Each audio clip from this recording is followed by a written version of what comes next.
अस्सलाम वालेकुम स्टूडेंट्स, कैसे हैं आप लोग? खैरियत से हैं? ये हमारे पास न्यूमेरिकल्स हैं जिनमें से द ताल्लुक़ है न्यूमेरिकल्स ऑन एंगुलर मोशन।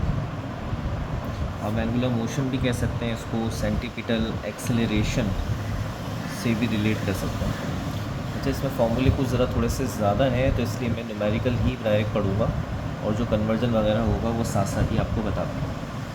इसके दो सवाल आते हैं, एक क्वेश्चन नंबर 2 है, एक 3 है। तो 3 मैं रिकमेंड करूँगा कि एग्ज़ाम के लिए तैयार करें। 2 आपकी मर्ज़ी पर है कि आप उसे तैयार करें या ना करें। तो पहले मैं 3 ही करा रहा हूँ, फिर उसके बाद इंशाल्लाह मैं 2 की तरफ जाऊँगा। क्वेश्चन नंबर 3 है और पेज नंबर ये आपका वही 97 है। तो क्वेश्चन नंबर 3 देखेंगे और इसका डेटा बनाएंगे।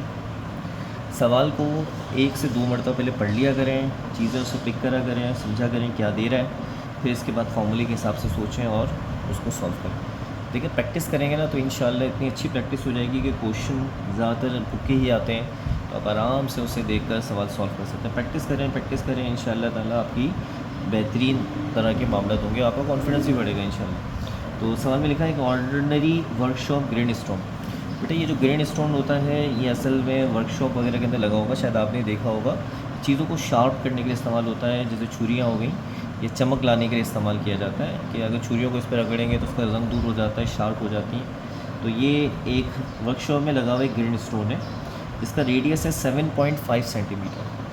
तो मैंने पहले ही बताया था कि सॉल्व में नहीं करूँगा, मैं सिर्फ आपको खाली डेटा का तरीका सिखाऊंगा, तो आप इसको सॉल्व करके आंसर मैच करें। देखिए, सेंटीमीटर में गिवन है तो आप इसको सबसे पहले 100 से डिवाइड कर लीजिएगा और जो भी नंबर आए वो यहाँ लिख लीजिएगा, मीटर में आपका रेडियस आ जाएगा। ठीक है बेटा।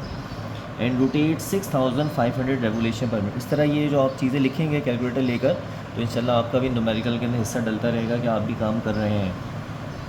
लिखा हुआ है रोटेट 6500 रेवोल्यूशन पर मिनट।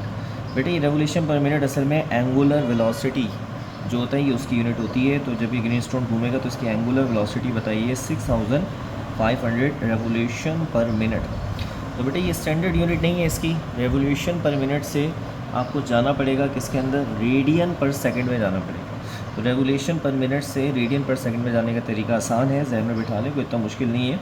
6500 को आपको मल्टीप्लाई करना होगा 2 पाई से और डिवाइड करना होगा बेटा आपको किससे, 60 से। ठीक है, तो ये जो है मज़ीद नीचे लिख के आपकी आसानी के लिए दिखा देता हूँ ताकि बच्चों आपको कोई परेशानी ना हो, फिर आप इसको सॉल्व कर लीजिएगा। 6500 2 आ गया, पाई का मतलब 3.14 होता है और नीचे डिवाइड बाई 60। तो ये पूरा आपने अपने कैलकुलेटर से सॉल्व करना है। जो भी नंबर आएगा वो यहाँ नोट कर लीजिएगा इस जगह पे, और ये नंबर होगा रेडियन पर सेकंड। ये मैंने शॉर्ट में लिखा हुआ है रेडियन पर सेकंड, रेवोल्यूशन पर मिनट था, ये रेडियन पर सेकंड में कन्वर्ट हो जाएगा। रेडियन पर सेकंड स्टैंडर्ड यूनिट होती है। अब देखिए, सवाल आपसे एक एक करके पूछ रहा है। पहला पार्ट कह रहा है calculate the magnitude of centripetal acceleration at its edge in metre per second square and convert it into multiple of G. तो कह रहा है सेंटीपिटल एक्सेलरेशन निकालिए, ये सवाल का पहला पार्ट हो गया। और इसी के अंदर कह रहा है कि आपने इसी सेंटीपिटल एक्सेलरेशन को दोबारा से निकालना है और इन टर्म्स ऑफ स्मॉल जी में आंसर देना, यानी आपका जो आंसर है उसमें जी नज़र आना चाहिए।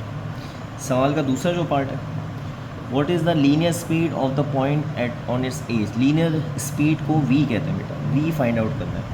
अब जैसे ये है ग्रीन स्टोन आपका, ये इसका सेंटर है, ये इसका एज है, तो यहाँ पर किसी भी जगह पर एज, यानी कोई भी पूरे एज में कहीं पे भी ले लें, वहाँ पर आपने इसके लिए लीनियर स्पीड भी निकाली। ये इसका रेडियस हो गया और यहीं पे सेंटीपिटल एक्सेशन भी बनेगा। मैंने एक रफ सी डायग्राम बनाया। ठीक है बेटा, अब सवाल को सॉल्व कैसे करना है, बहुत ज़्यादा आसान है।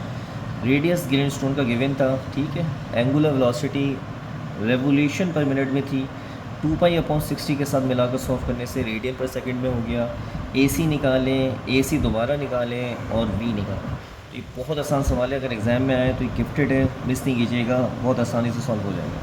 तो बेटा, AC निकालने का हमारे पास फार्मूला ये होता है, बड़ा आसान फार्मूला है, R ओमेगा स्क्वायर।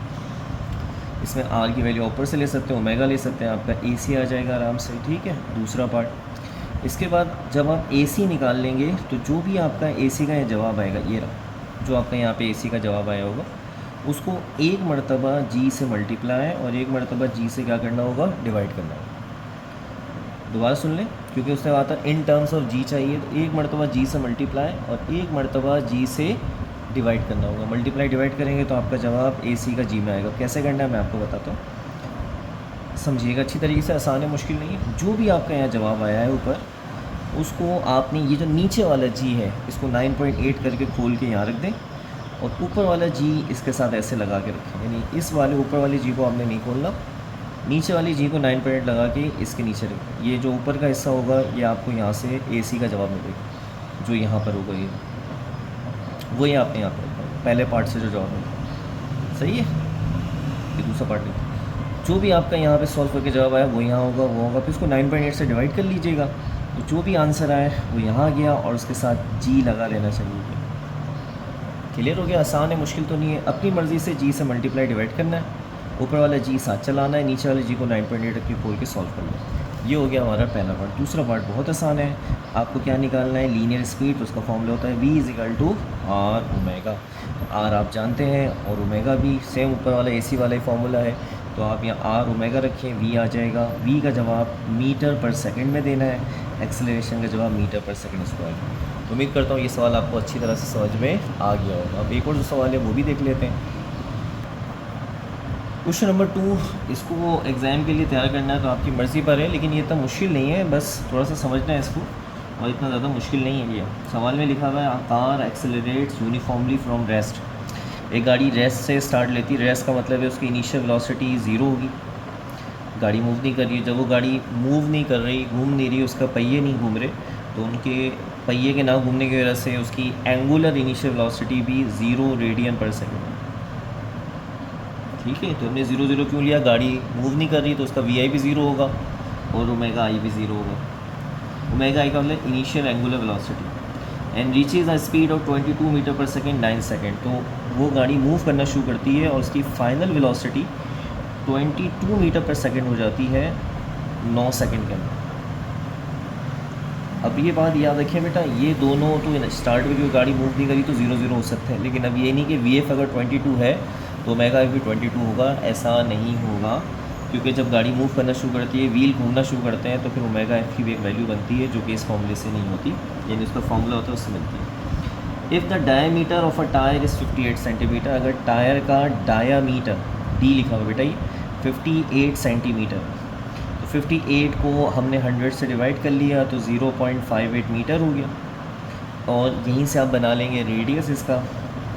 डायमीटर को 2 से डिवाइड कर लें, क्योंकि हम डायमीटर पे नहीं रेडियस पे काम करते हैं, तो ये 0.29 मीटर हो जाएगा। अब सवाल देखें आपसे क्या पूछा है। इसमें सवाल की तरतीब थोड़ी आगे पीछे, सेकंड पार्ट पहले है और पहला पार्ट जो है वो दूसरे नंबर पर है, तो मैं इसलिए उसी हिसाब से पढ़ता हूँ। Second part, the final rotational speed of the tyre in revolution पर सेकेंड। तो सवाल का पहला पार्ट जो है ना वो मैं यहाँ पे करके लिख रहा हूँ, ये बी पार्ट है, ये असल में इन्होंने आगे पीछे कर दिया, पहले दूसरा पार्ट सॉल्व होगा फिर पहला पार्ट।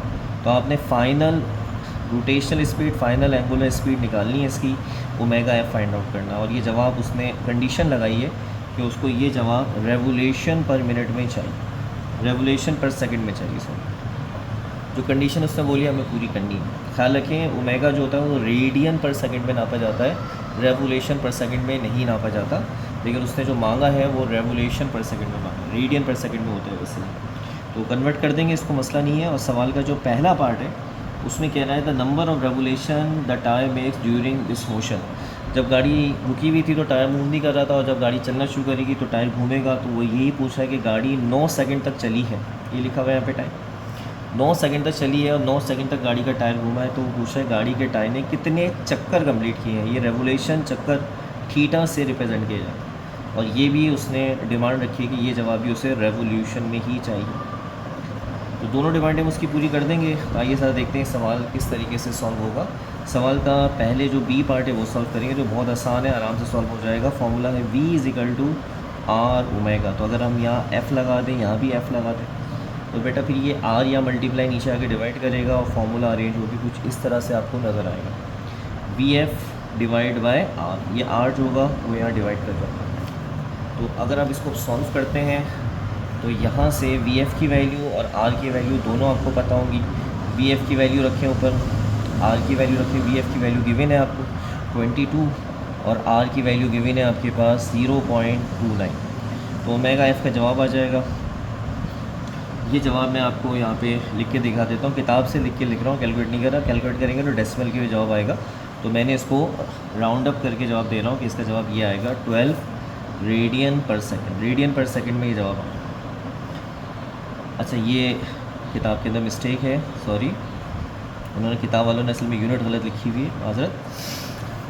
यहाँ पे जब 22 को 0.29 से आप डिवाइड करेंगे तो किताब में करेक्शन थे जो मैं आपको बता देता हूँ। 22 को 0.29 से जब आप डिवाइड करेंगे तो आपका जो भी जवाब यहाँ पर आएगा वो असल में आएगा रेडियन पर सेकंड में आएगा, कोई 12 नहीं होगा। अब उसने डिमांड की थी कि मुझे जवाब रेवोल्यूशन पर सेकंड में देना, रेडियन पर सेकंड में नहीं देना। तो इसका तरीका बड़ा आसान है, जहन में बिठा लें। मैं आपको यहाँ पे कन्वर्जन लिख के दे देता हूँ कि अगर रेडियन से रेवोल्यूशन में जाना होता है तो क्या करना होता है। 1 रेडियन बराबर होता है 1/2 पाई रेवोल्यूशन के बराबर।